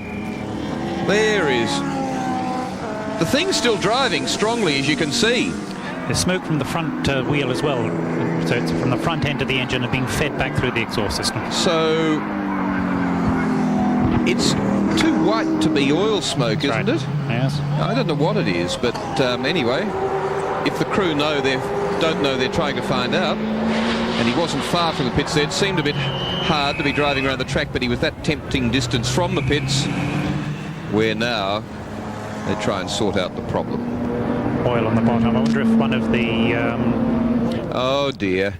Well, car number 6 is the Chris Muscat car, Kent Youlden. We saw Brett spinning earlier in that VL Blue Commodore, and this is Kent, his bearded brother, the Nissan Pulsar. And Chris Muscat, who does a reasonably good job in a Group E Nissan Pulsar, but there's sort of an element of fake farce about this. You're trying to average 100 odd kilometres an hour in a motor race, and you can't get it out of the kitty litter. Not too much grip on those tyres. The fierce face of Chris Muscat, and I bet it's a bit fierce at the moment. Underneath the car there, just a little whisk of flame. Nobody seemingly aware of it. Car 77, Ellery Gassati's Sierra, that's in 17th place, is there. He's been out in the boonies and resumed. And what it says is the tow cars around the area as we come past Kevin Burton's Falcon. You wouldn't believe that those two cars had the same parentage, would you? The Falcon that was just lapped, and this car that leads the race on 67 laps. There you see the situation.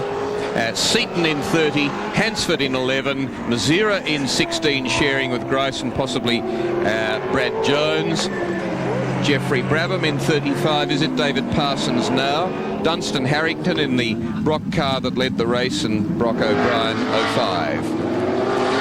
And this Larry Hansford in second place, being hard pressed by Thomas Mazira in 16. Look at this, the battle for second.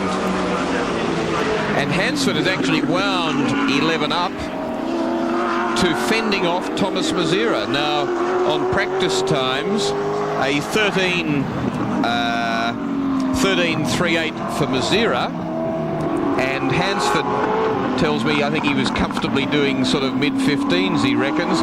He reckoned that'd be about the race pace.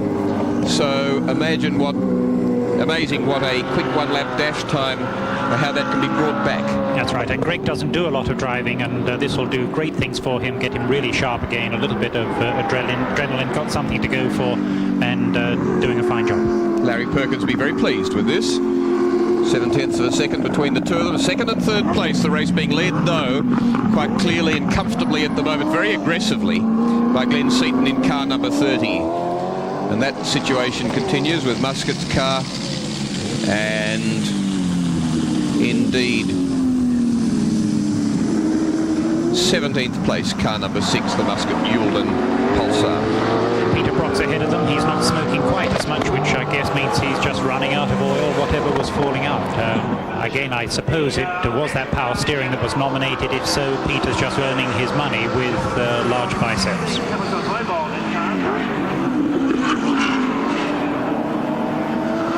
So, Greg Hansford said, I probably raced here on a bike last time, about 1979 at Sandown. Had some big dust-ups with Warren Willing, who at Laguna Seca early tomorrow morning will be looking after Luca Catalora.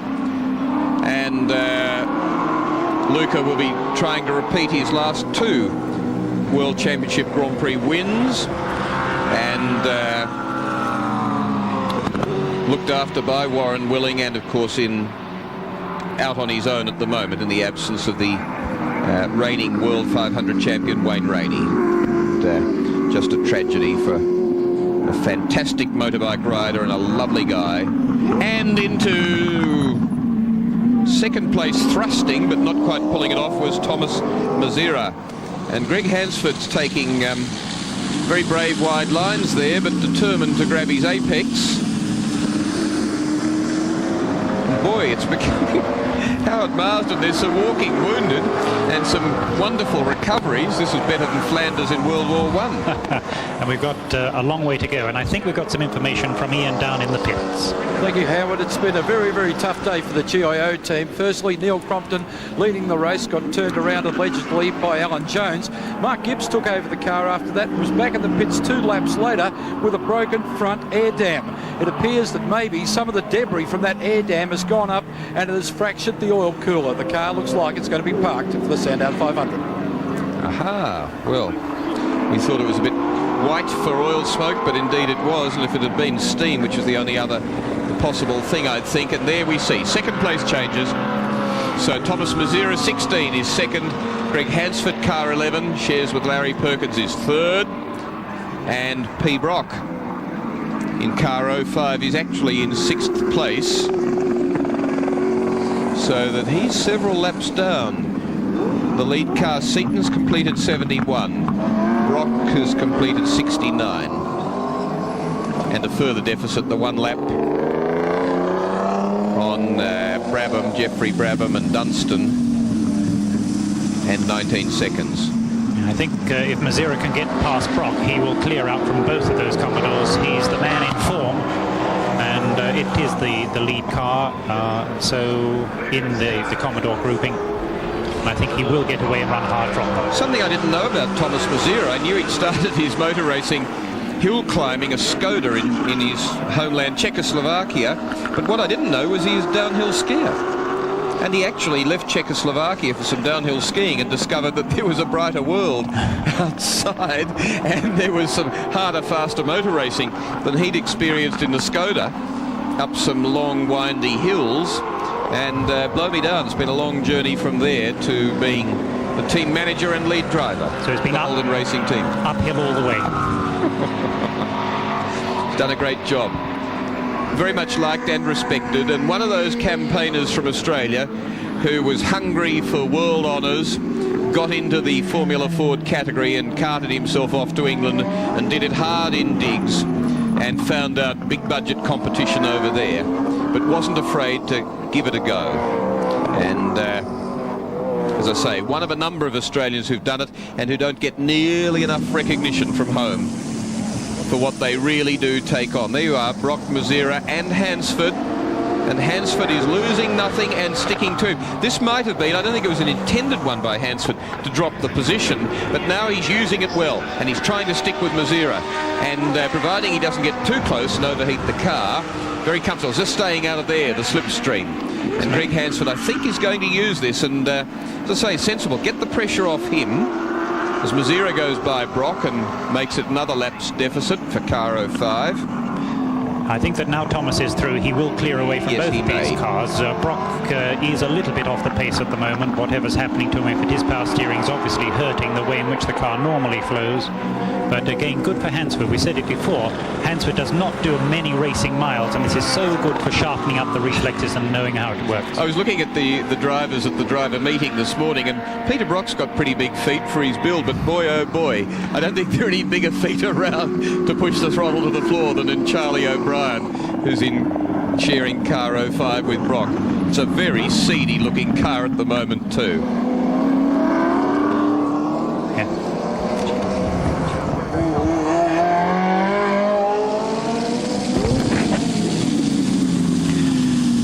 Right, and actually we haven't actually called it properly, Will, because Charlie O'Brien with the size 16 feet is in the Brock car right at the moment. Yeah.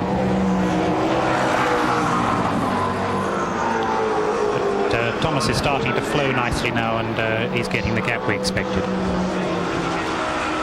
Well, I'm being brought to heel here for my reading of our computer system. I'll sort out what I'm meant to read, but Nigel Greenway, who knows what's going on, tells me that Brock is on the same number of laps. He's 1 lap down, I'm sorry, he's 1 lap down. So where others have completed 73 now, the leaders, Brock has completed 72. So, oh indeed, and that's the way the computer has it. So the unofficial computer agrees with the unofficial Mr. Greenway, and I'm sure the official system does as well. And the commentators, so this is a real breakthrough. All on the same page at the same time. And Greg Hansford now by Brock. So Brock 6th, Hansford in the Larry Perkins. Car 11 is in 3rd. And to summarise all of that, it's Glenn Seaton. 74 completed. Waiting for Thomas Mazira in 2nd place in car 16 to come across the start-finishing line to give us an electronically calculated gap, 1st to 2nd. 3rd place, Greg Hansford in car 11. 4th place is Jeffrey Brabham. David Parsons in car 35. As into the pits goes 05 Brock in 6th place.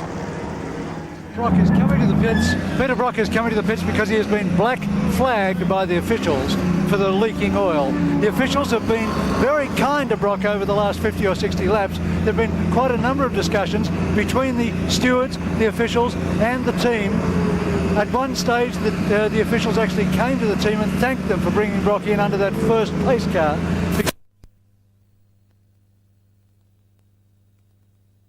It's come to this that the black flag has gone out and Brock has to fix the oil leak if he's to continue in the Sandown 500. The team before couldn't find what was wrong with the car. They went underneath it for 1 minute and 48 seconds, but they could only see that the oil was leaking from the engine. They think it's either a gasket or an oil line. Well, that's fairly self-explanatory, I suppose, but there's nothing much else to be said, except that now there are two guys underneath there. They're working only with rags. There are no tools going on the car, only rags themselves mopping up the oil. So hopefully it's only residual oil that's causing the officials to be concerned. Brock has now switched the engine off. Well, he's got the right sort of sponsor for a problem like that. I love the trouser leg cap. I think that's excellent. SBS are doing a fine job here, getting you really in the middle of the action.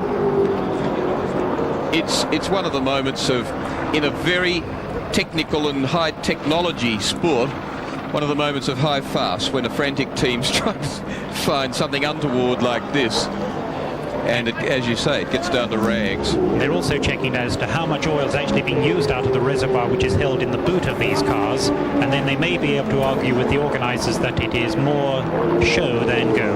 And here we just do a little bit of destruction, so peel back some of the under skirt, tray that gives them a nice flat bottom and gives the air a smoother run there, a less impeded run underneath the car. Just helps the car speed a little bit, although those big wings that they have on the rear of them now is slowing them in a straight line. And Neil Crompton says you can really feel the drag, and he said you drop them into 6th gear and it's a long old clamber.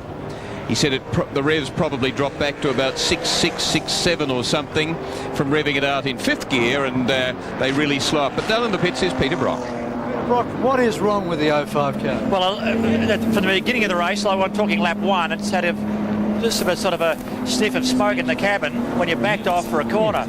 And I noticed that it's slowly, well, about lap 4, I remember going up the back straight and going over there very fast in 5th gear, and it was sliding down there badly on oversteering. And I thought, well, there must be oil in the back tyre. So it's got an oil leak under there somewhere, and to be perfectly honest, the guys have tried to trace it, but it's a very fine thing, and they don't quite know where it's coming from. The officials have black flagged you this time. Finally, yeah, finally. We had 2 goes at it early on. There's nothing wrong with the car when I came in earlier on. I just simply came in, I called them on the radio and said, let's have a look at this oil leak while the pace car's out. They had a look and they put a new oil filter on it, thinking it might have been the gasket or something like that. And then I came in the second time and still couldn't find it. Finally, the clerk of course came up to me and said, can you do something about that car? I said, well, we've had 2 goes. So, well, we're going to have a fair dinkum go this time. So if you can't find it, are they going to let you go back out? No, I don't say not. So all they can do is say, look, we've replaced 4 or 5 things we don't know, give a go. So that's probably what will happen. Well, a very reasonable Peter Brock and a man nearly 58 seconds in lead. Close to a minute, and therefore getting, it's 2/3 of a lap, isn't it? And lap 77 of 161. Glenn Seaton is in a big hurry. And welcome to all the viewers down in Tasmania to TVT9, taking this telecast, it going all round Australia and never forgetting the Apple Isle. Delighted to have you with us as we watch Glenn Seaton coming around to complete lap 78 and doing a fine job after that early set-up session by Alan Jones. Long gap back now to Mazira in 16, but lots of interest for me, Howard Marsden, in the battle further back. Obviously, this is a quick car combination, driver-car combination, and will be very hard to catch. But further back, what happens with Mazira and others who'll share car 16. Larry Perkins, who's to come back in to the car where Greg Hanson's doing a grand job for him. 3rd place at the moment in car 11. David Parsons, Jeffrey Brabham. They will only get quicker or personally quicker anyway. The car may fall off a bit, but they'll be more competitive as they do more miles in car 35 that's in 4th place. Dunstan, Harrington, Will Brock get into that car, the 55 car that's in 5th place. Waldock Peters, they'd gone missing in the Falcon number 28, but it's back in 6th place. Rod Jones, Greg Crick in car 12 is in 7th. Smurden and Poole, 8th place in car 39, and Trimble in the Daily Planet car that he shares with young Rowan Cook, son of Gary, of car 41, is in 9th place, and Captain Peter Jansen along with Tratt are in 10th in car number 44. Then we actually arrive at 05 in 11th place at this stage. So here's 2nd place, Thomas Mazira. Yes, and there's a chance for those people that you've been mentioning out in the back to catch up as the race goes through. The gap between those two Commodores is really not opening up as much as I expected, and Mazira is not getting away at the moment from the Larry Perkins car. 1.87 seconds only, so considering how many kilometres Mazira has done this year and how many Greg Hansford hasn't in this style of car, in fact Mazira has probably done, there's the face incidentally of one of the world's great motorcycle races. He won 10 World Championship Grand Prix, many at tracks which he was visiting for the first time. He was twice runner-up in the World 250 Championships, twice third in the World 350 Championships, and a most marvellous story about Greg Hansford and Kenny Roberts going to the Spanish Motorcycle Grand Prix. Right, did you see the water being sprayed there on the cars? That's to help the screens being cleaned out. Aha. And the organisers will not allow that to happen too often. Yeah. Hey, smashed screen. I was wrong. Something smashed that screen. The shower we saw, I thought it was water, but in fact it's the smashed screen. Big trouble now for Thomas Mazira again in car 16. I'll come back to the story of the Spanish Grand Prix. It was a few years ago, so it can hang on for a few more minutes. But this is big drama for Holden number 16. And like Neil Crompton in car 7, how many problems can you have in a day? As Greg Hansford goes back into 2nd place. And let's have a look at it. Round onto the straight here. It was water. They threw water. Oh, no. And it smashed the screen. Dear, dear. Seemed like a good idea at the time. Dear, oh dear. Now you know why people get injured when they race boats. Can you honestly believe that? The effect there is... Dear, oh dearie me, he can see nothing. The heat... Very little. The heat from the engine flows up over the windscreen and gets it very hot. And it's a tempered stress piece of the glass, and the cold water has given you heat fractures. Ye gods. 2nd placed, Thomas Mazira in car number 16 now, down into the pits, and this will be a frantic time.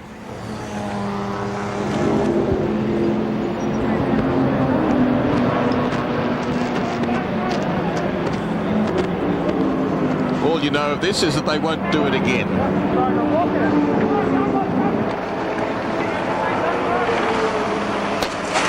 Knock out the rear one. Full face helmet and a very cold day coming up. Kick out the rear because that would have blown out anyway. Clear the glass off the car. Price is in there. Bonded screens, so they're hard to remove. Call for Windscreens O'Brien, one of the sponsors for Neil Crompton's car. We need to make sure they get all of that glass out of the way. He must not take that onto the racetrack with hot racing tyres out there. That is not even acceptable to think of. Dear oh me. One of the world's, well, as I say, seemed like a good idea at the time. Oh, goodness me. Remember the winner of this race last year, Larry Perkins.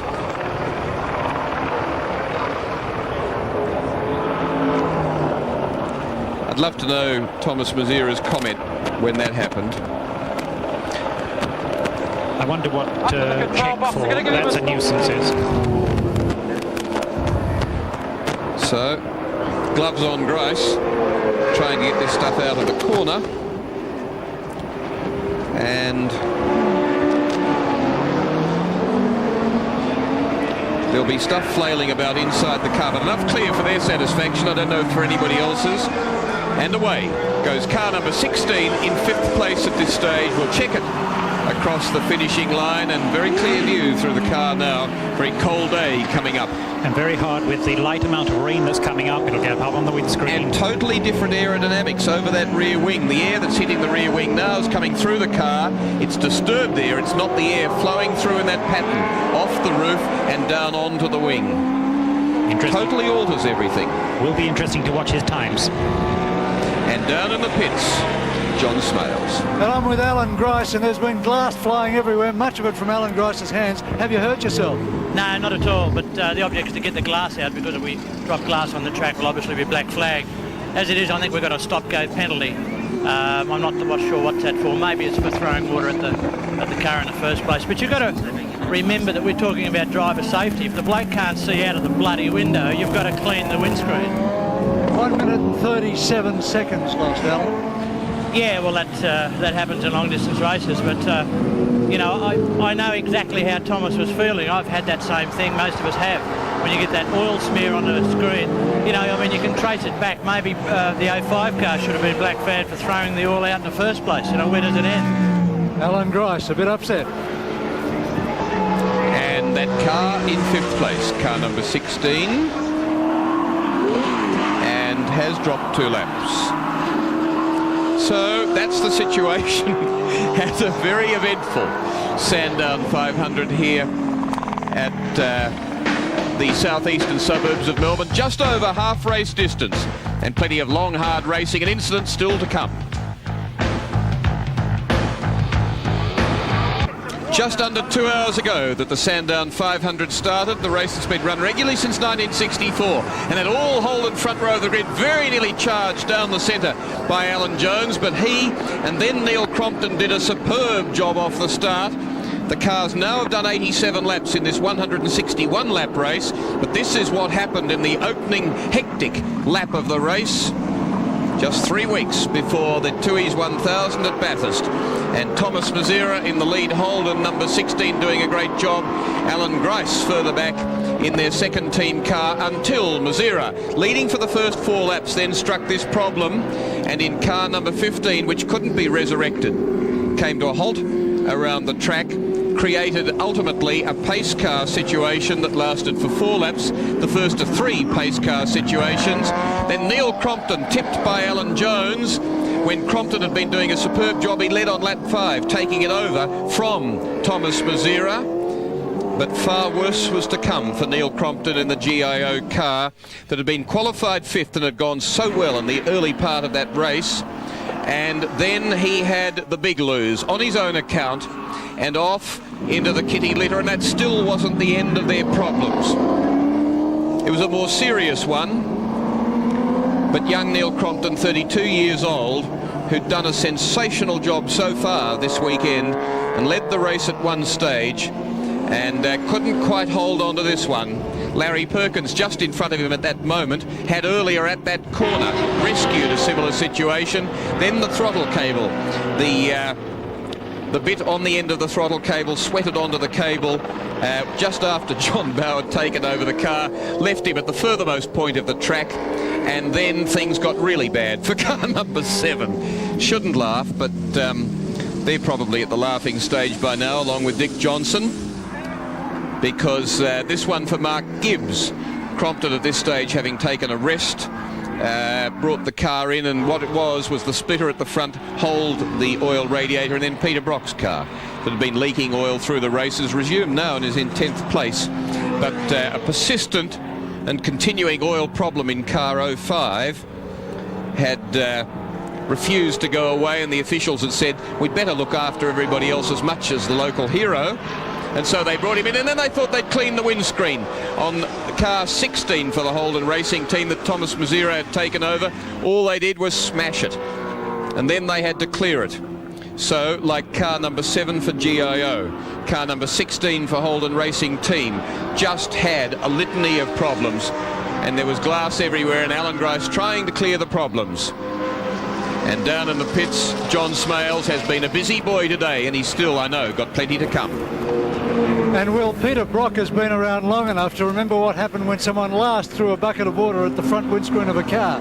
Peter, where was it? What happened? Well, it was at Oran Park. It was the main straight. It was one of those Oran Park 250s, and it just smashed the windscreen. I remember the time I looked at it and said, gee, that's pretty dicey. It's like throwing perhaps a 5 kilogram blancmange at 160k. I mean, it's a lot of mass, a lot of weight. And when he tried to stop Holden Racing Team, I mean, Larry ran down to the mechanic and to Jeff Gretsch and said, don't do it. I ran down there to their engineering group people and said, hey, never throw it. Anyway, they did it. And I said, oh, couldn't believe it. Couldn't believe my eyes. Grice, possibly in a bit of anger, suggested if your car hadn't been dropping the oil, they wouldn't have had to do it in the first place. Was that Thomas's car though, wasn't it? Yeah. Oh no, well Thomas's car broke down, of course, at the beginning of the race, and so it had, he's out of the race, so I don't understand what that's all about. Oh, well, Grice was just simply suggesting because your car was dropping the oil, it was your oil that was on the windscreen of the car. That's true enough. Yeah, that's true enough. Yeah, we've had this mist of oil, which has been a great problem for us. We haven't known where it's coming from, what it's doing. We're trying to fix it. Finally, we've fixed it now. It's a very fine hairline crack in the oil filter, a brand new oil filter. I mean, you can't, oil filter body. You can't believe it. That's still. Well, you lost 7 minutes, but now Charlie's looking absolutely sensational in the moment. Yeah, look, I'm looking forward to getting back into it myself because right from the word go there, the car was very taily. The oil was getting sprayed on my back tyre, and I really had a problem sort of hanging in there. And now it'll be a delight, I think, to drive around there with fresh tyres that are gripping and, we'll get into some really good lap times. Peter Brock looking like he's going to enjoy getting back into the Sandown 500. Ian Campbell has more information from the pits. John, let me tell you that Dick Johnson's having a bad run of luck. He'll need a 6-pack of cables. They've just broken another cable on the number 17 Shell car. And just to add on to Thomas Mazira's woes, he was held up here by officials for a 20-second stop-go penalty, and that was for disobeying a black flag, allegedly. Back to commentary. Peter Brock's become a smooth-talking diplomat, hasn't he? Talk about nice to everybody and enthusiastic, and in 10th place at the moment. Charlie O'Brien at the wheel of 05. And Glenn Seaton has put a lap now on second placed Greg Hansford in car number 11. So that, of course, is the Jeff Brabham car, and here's the situation on our scoreboard. So it is Seaton in 30 from Hansford in 11, Parsons in 35, Dunstan Harrington in 55, Mazira in the windowless 16, and Waldock Peters in 28. And they're running now at about 117.3, 117.5, which is about 2 seconds a lap off that initial sprint in the first dozen or so laps. So still quite a hard pace, and the cars are really earning their money up. After the initial flush of enthusiasm, it's Falcon from Commodore, Falcon, Commodore, and Falcon of Waldock Peters in 7th place, and then Commodores further back. So plenty of Commodores, not a lot of Falcons, but the one that really does matter is 30, and it's team backup 35 in 3rd place at this moment. And while we've been having all this drama, we haven't got off scot-free either. So there's race cam in Thomas Mazira's car, Alan Grice's car number 16, and there we are. The other camera's working well, isn't it? Yes, didn't suffer much, so we lost a windscreen and a lens. So 3 cameras in that car, 3 operating electronically, but only 2 operating optically at this stage. And an absolutely wretched day, but a great lesson learned. Look, we talk about high fast, Howard Marsden. You've seen some fast in motor racing. Imagine down the pits there, Larry Perkins saying don't do it, Brock saying to the crew don't do it, and somebody saying that's all right mate, we've got a dirty windscreen. Isn't it marvellous? I reckon it's tremendous. There's a whole new crop of racers down there know that they shouldn't be doing things like that. And this is a team, I'm sorry, but you know, it does deserve a laugh. A team that's got this new high-tech laptop computer. We can see what's going on in the car. We know exactly what revs the driver's changing at, what gear he's in, what throttle opening he's got, what manifold pressure and everything. The only thing is the boys tried to clean the screen. Oh dear. Thanks, Fred. Oh, look at the opposite there. He's really working that car very hard. I was just trying to find his lap times to see what effect it's having. So he's doing 18 and a halves, roughly 18.69. So the car's not very quick. That airflow is hurting him. And although he's driving hard, as you can see, and certainly some of the angles he's getting on the steering wheel, he's having to hang on. But the airflow's ruined in the car. It's not balanced properly. Thomas is driving as hard as anybody. He'd be giving too much lift, wouldn't it? Wouldn't he be getting too much underneath that wing? That is quite possible. The whole of the back, the wing must be completely disturbed and it's not working too well, which means that the ground effect of the front is now overweighing the ground effect at the back. And Sylvania Waters, there we are, Mokopan Coffee, and they had a big blow-up, a bigger blow-up than you see when the cappuccino machine goes off. Yesterday, spent a lot of the time with the engine out of the car, but that's the renowned Sylvania Waters team of Laurie Donaher and Michael, his son. I think that's Michael in the car now. So, and all the Sylvania Waters turnout is here. Nolene and I forget Michael's wife, the other daughter. And a marvellously spick and span team they are too.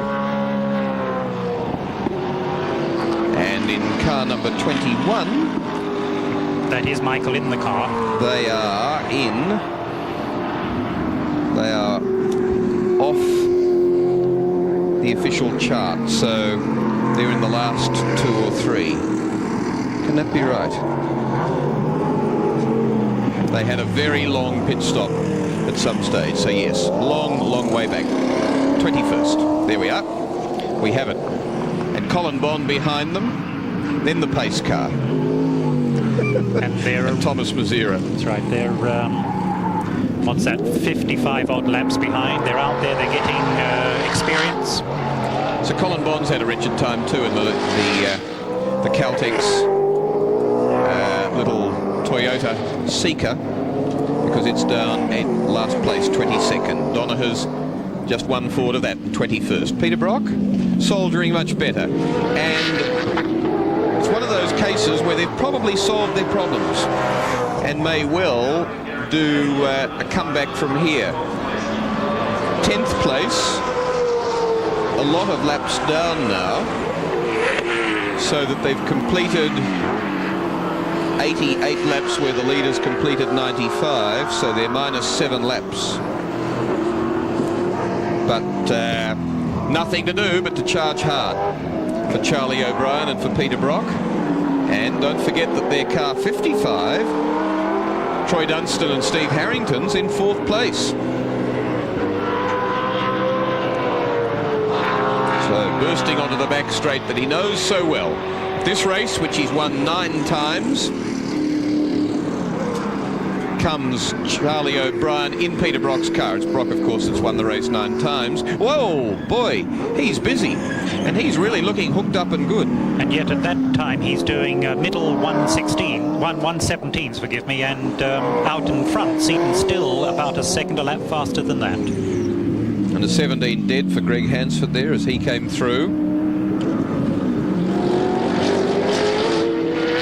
And to give you an idea of some of the other times, Murray Carter a 35.5 in the little Nissan Pulsar. For Dennis Cribben in car 38, the car is sharing with Vorst, a 36.2.